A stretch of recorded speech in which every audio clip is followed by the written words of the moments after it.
உனை தெய்வம் என்பதா குருநாதன் என்பதா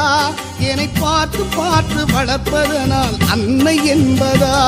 உனை தெய்வம் என்பதா குருநாதன் என்பதா என்னை பார்த்து பார்த்து வளர்ப்பதனால் அன்னை என்பதா உனை கடவுள் என்பதா கருணை வடிவம் என்பதா உனை கடவுள் என்பதா கருணை வடிவம் என்பதா ஐயா ஞானதானம் தந்த உன்னை தந்தை என்பதா உனை தெய்வம் என்பதா குருநாதன் என்பதா என்னை பார்த்து பார்த்து வளர்ப்பதனால் அன்னை என்பதா